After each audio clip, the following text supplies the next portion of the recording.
Bashundhara Kings এলেভেনে আপনাদের সবাইকে আমন্ত্রণ জানাচ্ছি বাংলাদেশ ভার্সেস লেবাননের ম্যাচে। বাংলাদেশ ভার্সেস লেবানন রাউন্ড 2 এর বাংলাদেশের প্রথম হোম ম্যাচ। সেখানে মিতুল মার্মা গোলকিপার, এক প্রান্তে সামনে থাকছেন ফাহিম, অন্য পাশে থাকছেন অন্যদিকে সেই ম্যাচের স্টার্টিং 11 থেকে এই 11-এ Bangladesh versus Lebanon Bashundhara Kings এলেভেনায়। লেবাননকে আমরা পরিষ্কারভাবেই দেখতে পাচ্ছি, তারা নিজেদের শেপে দাঁড়িয়ে গেছে। 16 ওয়ালিদ, সেইখানে মোরসালিন খানিকটা প্রেস করতে গিয়েছিলেন। ওয়ালিদের সঙ্গে তার সেন্টার ব্যাক পার্টনার কাসিম। লেবাননকে আমরা দেখবো তাদের ফুল ব্যাকদেরকে যথেষ্ট পরিমাণ ইনভলভ করতে ম্যাচে। সেখান থেকে কিন্তু বলটা উইন করেছে বাংলাদেশ। ইসা ফয়সাল, তিনি ফিরেছেন স্টার্টিং 11-এ সাদউদ্দিনের জায়গায়, তবে হৃদয় বল রাখতে পারলেন না। সেখান থেকে বিপদ হয় কিনা, হৃদয় বলে একটা টাচ বেশি করে ফেলেছিলেন, বলটা যখন ছাড়া দরকার ছিল বিপদটা তিনি টের পাননি। এবং এই ধরনের জায়গায় বাংলাদেশকে সতর্ক বোধহয় হতেই হবে। এবং বাংলাদেশ আসলে যেখান থেকে ভুগছে সেটা হচ্ছে এই ধরনের পজিশন থেকে, যখন গোলকিক বাংলাদেশ পাচ্ছে বাংলাদেশ, তবে সেই ফার্স্ট টাচটা বাংলাদেশ পায়নি। সোহেল রানা অবশ্য বল রেখেছে নিজের কাছে। সোহেল রানার সামনে একটা শুটিং স্পেস এবং একটা কর্নার বাংলাদেশ পাচ্ছে কিনা। বিশ্বনাথ ঘোষ, সোহেল, একটা দারুণ ফাস্ট টাচ, ফয়সাল আহমেদ ফাহিম বক্সে ঢুকে পড়েছেন। সেটআপটাও ছিল বেশ ভালো। মোরসালিন টাচটা তিনি করতে পারেনি, অন দ্য মুভে ছিলেন। শেখ মোরসালিনের কাছেই বলটা গিয়েছিল, কিন্তু এই সেকেন্ড হাফের বদলি ফুটবলার, বদলি গোলকিপার মিতুল মার্মার জায়গাটা যিনি নিয়েছেন, তার জন্য চ্যালেঞ্জ সরাসরি সামনে। সেখানে শ্রাবণ মিস করে গেছেন। হেডারটা যার ছিল সে নাম্বার 18 কাসিমও, সেটাই বাংলাদেশের জন্য পজিটিভ। এবং ওই জায়গায় বিশ্বনাথ একটু চোটেও গিয়েছিলেন। এরপরে যেহেতু মেহেদী হাসান শ্রাবণ একেবারে তরুণ গোলকিপার সামনে এগিয়েছিলেন, বলের ফ্লাইট মিস করেছেন।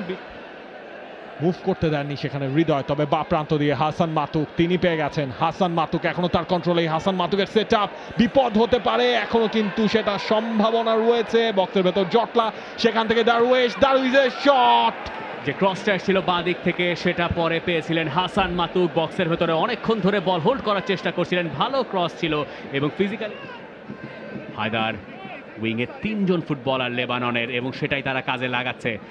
দারুণ একটা সেটআপও, তবে শেষ পর্যন্ত বাংলাদেশ কি বাঁচতে পারবে?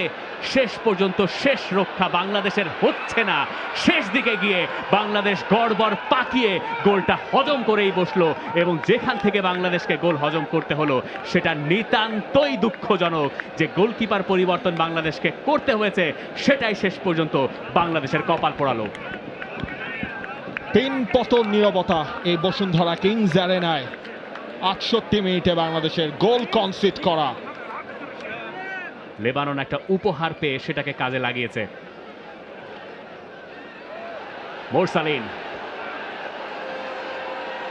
বল পেয়ে গেছেন, মোরসালিনের শট, মোরসালিনের গোল, সেনসেশনাল। শেখ মোরসালিনের কামব্যাক, বাংলাদেশের কামব্যাক।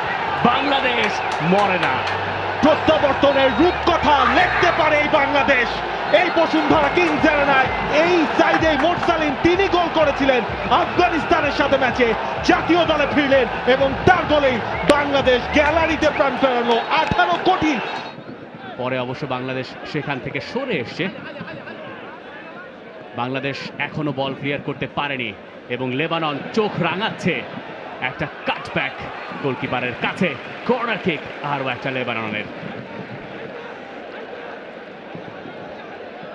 6 মিনিট সময় পেরিয়ে গেছে, অ্যাডিশনাল টাইম চলছে কিংস অ্যারেনায়। লেফট সাইডে লেবানন আক্রমণে উঠছে, ভয়ঙ্কর হয়ে ওঠার চেষ্টায়। শ্রাবণের হাতে বল, বাংলাদেশও হাফ ছেড়ে বাজবে। রেফারি তার শেষ বাঁশিও বাজিয়ে দিলেন। বাংলাদেশ শেষ পর্যন্ত পিছিয়ে পড়েও ফিরল বসুন্ধরা কিংস অ্যারেনায়, অপরাজিতই থাকে।